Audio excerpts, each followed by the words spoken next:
兄弟们，我又带着下饭恐怖片来了。今天咱们继续美恐系列《回音屋》。这部仅450万美元成本的作品，竟然在全球狂揽9100万美元票房，直接成为了 A24 旗下最卖座的恐怖片之一，更是获得指环王导演的盛赞10年最佳恐怖片。用新颖通灵的设计和极度窒息的惊悚感，打造出别具一格的恐怖狂欢。废话不多说，兄弟们开饭了。故事一开始在一个外国精神小伙的派对上，这个男人叫科尔，他的弟弟突然联系不上了。一路上楼，听说弟弟在房间，但是死活就是不开门。朋友们也说他不知道咋回事，神志不清。一听这话的科尔他一脚就踹开了房门，直接给我看傻了。他弟弟光着膀子，后背全是伤，眼神涣散的跟喝了假酒一样。更离谱的是啥？旁边那帮吃瓜群众没一个人上前帮忙，全都举着手机在那咔咔拍着发抖音。现实中这样的人其实也挺多。就在哥哥驱赶拍照的人时，谁料下一秒他老弟突然发疯，一刀给他哥哥来了个透心凉。这还没完，接着一刀直接插进他自己的脑袋。而这一切的罪魁祸首居然就是一只陶瓷的断手。传说这其实是通灵师的手，只要握住喊一句就能召唤亡灵上身。这只夺命鬼手几经辗转，最后落到了咱们的女主米娅手里。这姐妹的人生打小就泡在苦海里渡劫。2年前她的母亲因抑郁症自杀，可米娅死活不相信，她一直以为她妈妈是被她爸逼的，所以父女俩的关系一直都很差。好在她有一个好闺蜜杰德不离不弃，让她常年蹭吃蹭住。而杰德弟弟莱利更是把她当亲姐一样，这俩就是米娅黑暗人生中的唯一一个精神支柱。但谁能想到，就是因为一场派对，直接就把这束光给干灭了。杰德拉着米娅去参加一个叫通灵的聚会，但是米娅在派对上她就是一个小透明，为了融入圈子，她就直接毛遂自荐，要求第一个通灵。好家伙，下一秒直接把她捆在了椅子上。Okay. What are we playing? It's nothing really. Haley's tricked everyone. All right, somebody time it. As soon as she lets it in, it cannot go for more than 90 seconds. Am I clear? What happens after 90 seconds? Don't want to stay. And if you die while they're in you, they'll have you for you. 大背头点上蜡烛，再三的警告，附身时间绝对不能超过90秒，不然鬼魂就直接占据你的身体。紧接着米娅慢慢握住鬼手，哆哆嗦嗦的喊出了回应我。就在下一秒 Talk to me.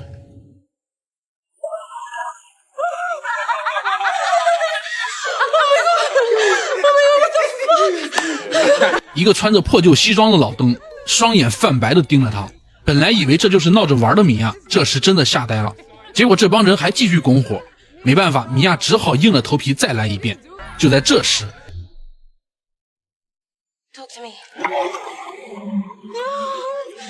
Hey, don't let go of me. Do not. 一个浑身被泡得浮肿的女人尸体突然出现，米娅实在受不了，可旁边的朋友依旧不依不饶，逼着米娅说出那句话。 I let you in. 下一秒，她的瞳孔瞬间变成黑色，诡异的事情就发生了。 Someone coming? Got it.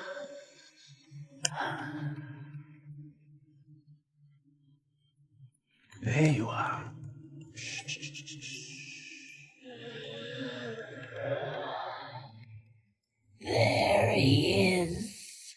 只听见他嘴里蹦出了一些低沉的陌生嗓音。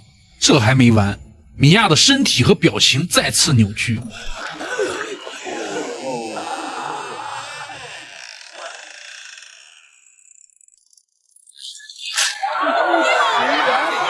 全场都沉浸在刺激里，没一个人看时间。眼看90秒时间已到，老黑上去就要拿鬼手。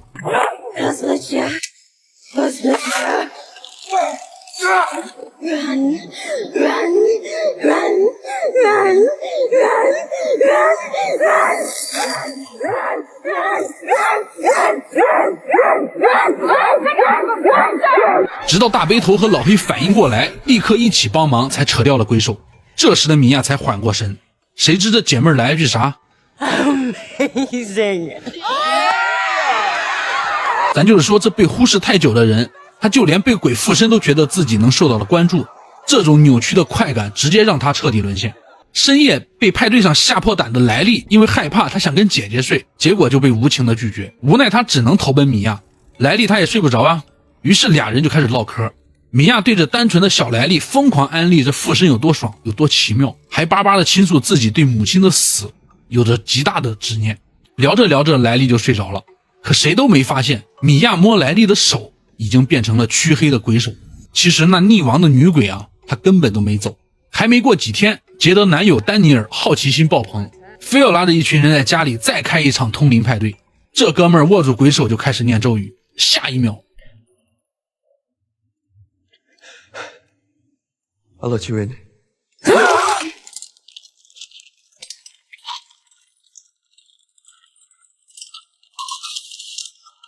这次结果直接招来了一个色鬼。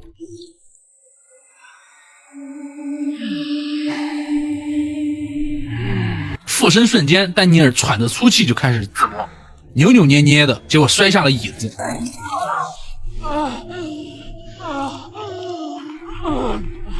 可谁知旁边的小狗上去就直接一顿狂舔，我是他爹耶！我真的绷不住了，兄弟们！旁边的杰德实在看不下去了，赶紧扯掉鬼手。丹尼尔知道刚才的事儿，瞬间气炸了，羞愤地摔门而去。但这压根儿没影响这群人的兴致，一个个开始轮流上阵。其实这种刺激的体验呢，已经让这群年轻人彻底沦陷。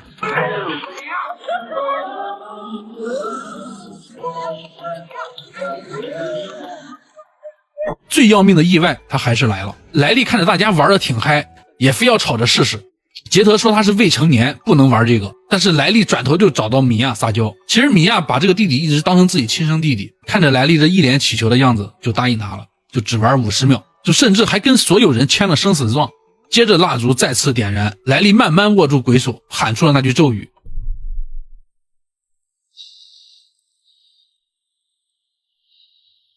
I'll let you in.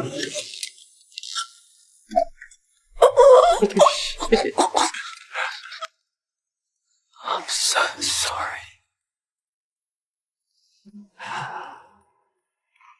I just really do love you.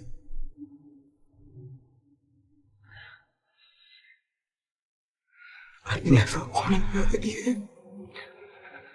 I miss you so much, me. 结果这次鬼魂突然开始对着米娅道歉，这熟悉的语气直接让米娅破防。原来这次竟然是米娅死去的母亲。激动的米娅彻底忘了时间，也忘了警告，只顾着追问母亲的死亡真相。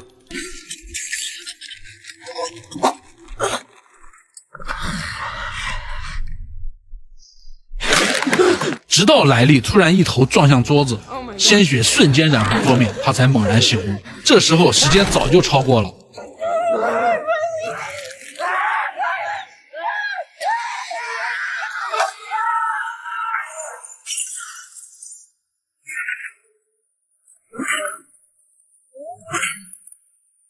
杰德见状冲上去，用手死死挡住莱利的脑袋，众人手忙脚乱地扯鬼手。可谁知这事情其实并没有这么简单，莱利他已经变得神志不清，头破血流地瘫在地上。而此时的米娅整个人都懵了，魂不守舍地走下楼。这时警察也闻讯赶来，为了不惹麻烦，这帮人统一口径跟警察隐瞒了通灵游戏的破事。米娅也被老爸拎回了家，但他哪放得下莱利，其实更放不下的就是他母亲，于是偷偷把那个鬼手揣进包里带回家了。第二天米娅跑去医院探望莱利，结果刚来就被杰德臭骂一顿，而莱利的妈妈更是红着眼直接质问他，你给我儿子到底灌了什么迷魂汤？一顿臭骂，他只能狼狈离开。这时在玻璃上却映出了他母亲的身影，米娅疯了一样追了上去啊，跟着影子就冲进厕所。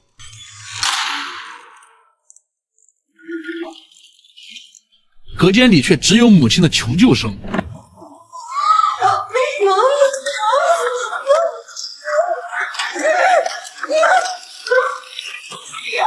可撞开门后啥都没有，他刚走出卫生间就碰到了同样来探望的丹尼尔。无家可归的米娅软磨硬泡啊，丹尼尔才答应他晚上在他家住一晚得了。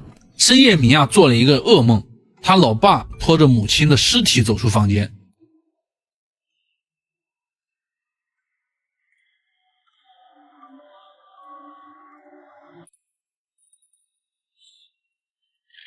镜头一转，自己的指甲缝里全是木屑。惊醒后，一阵怪声突然传来，他循声望去，一个浑身脏兮兮的中年妇女正朝着他床边爬过来，下一秒猛地扑向丹尼尔，开始疯狂舔他的脚趾头。米娅直接吓得大喊救命，可丹尼尔醒来后却看到的是米娅趴在自己的脚边。无论米娅是怎么解释啊，丹尼尔就是不信。Oh my god, they followed us. Whoever we contacted, they followed us. What are you talking about? She was sucking your foot. You were sucking my feet, Mia. You had my foot in your mouth. What? No, I didn't. I'm gonna go. No, Mia, stop! No, I'm going.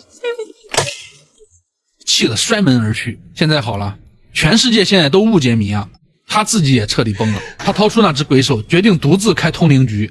蜡烛一点，咒语一念，母亲的鬼魂果然再次出现。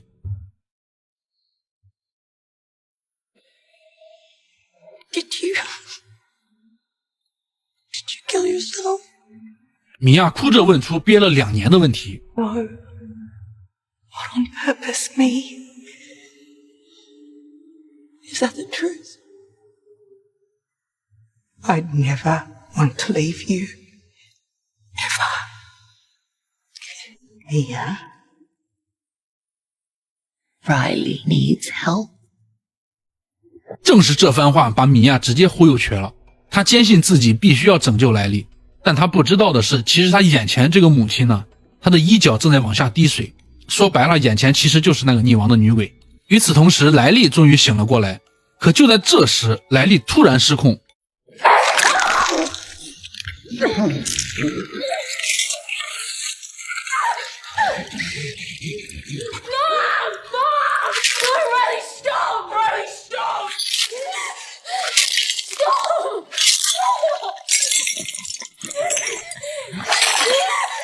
更恐怖的是，撞完墙就开始舔地上的鲜血。护士好不容易才把他给制住，杰德是急得团团转，赶紧召集所有人商量对策。有人提出可能是上次没吹灭蜡烛，鬼门没关，只能再开一次通灵局来试试。于是两人偷偷溜进病房，拿起鬼手放到了莱利手中。但是昏迷的莱利丝毫没有反应。没办法，这时米娅主动起因，握住鬼手，她要亲自把莱利的灵魂找回来。仪式开始，咒语响起。结果这次出现的是一个小女孩，紧接着带着她看到了惊悚的一幕。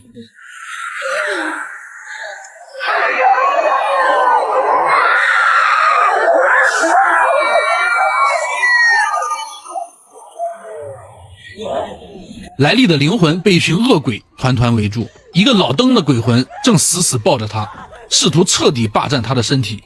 米娅崩溃尖叫，杰德赶紧扯掉鬼手，可这一幕让米娅更加坚定了拯救莱利的决心。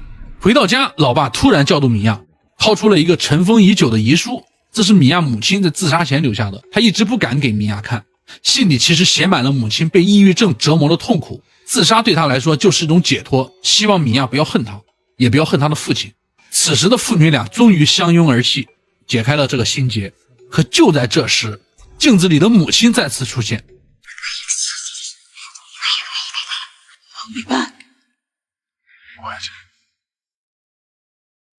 I'll be back. I promise. I promise. I'm just gonna go. I'll be back. I'll be back. 米娅刚刚平复的内心又被生生撕碎，这时候她都不知道该相信谁。米娅到了房间以后，她母亲的鬼魂在步步紧逼，还教唆她，那不是你真正的父亲，他会伤害你，莱利还在受苦，你得帮他解脱。结果下一秒门外就传来他老爸的敲门声。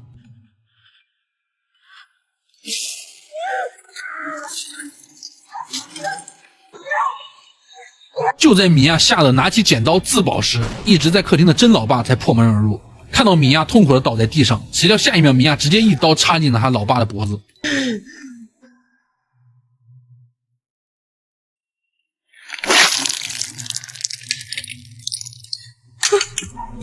但是被幻觉彻底操纵的米娅，她已经疯了。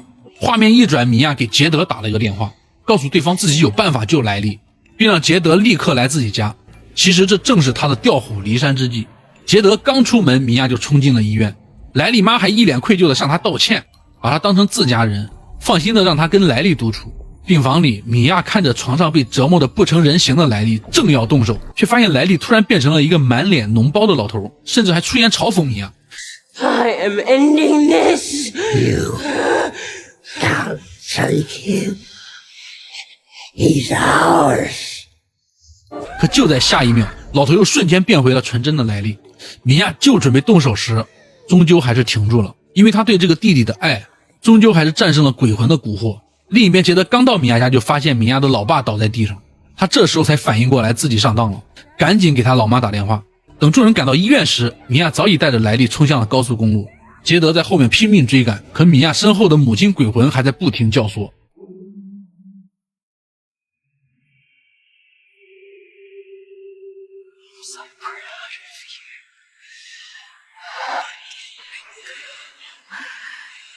You're doing the right thing. Show him the way. I can protect him. We'll have him forever. 米娅看着前面的公路，突然想起曾经撞死的袋鼠，终于幡然醒悟。她猛地推开莱利，自己朝着疾驰的汽车冲去。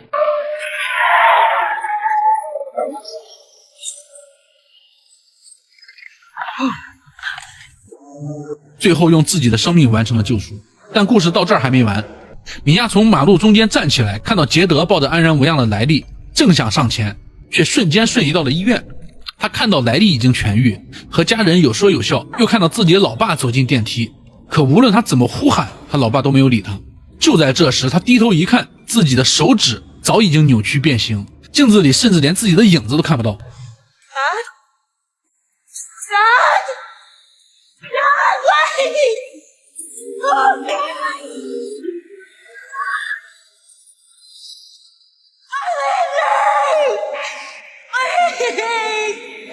下一秒，他又来到了一个漆黑的地方。这时候，一个烛光亮起，只见一个手缓缓伸了出来，米娅就不受控制地握了上去。谁料下一秒，出现在面前的竟然是另一群玩通灵游戏的年轻人。他终究还是没能逃离，最后成了通灵游戏新的祭品，等着下一个不怕死的召唤者喊出那句回应我。说到底，这只陶瓷断手就是一面照妖镜，它照出一些年轻人的空虚，为了融入圈子寻找刺激，把生死当成儿戏，举着手机围观他人痛苦的样子，像极了现实中那些跟风猎奇漠视苦难的吃瓜群众，更照出了人性执念的可怕。米娅困在母亲离世的执念里，把鬼魂的蛊惑当成救赎，差点毁掉自己和身边人。他用生命推开莱利的瞬间，其实也是人性的觉悟。可结尾的反转循环又结结实实的给了我们一巴掌。当猎奇成瘾，执念难消，每个人都可能成为下一个祭品，也可能是旁观悲剧的推手。好了，我是听雨，关注我，咱们下期再见，拜了个拜。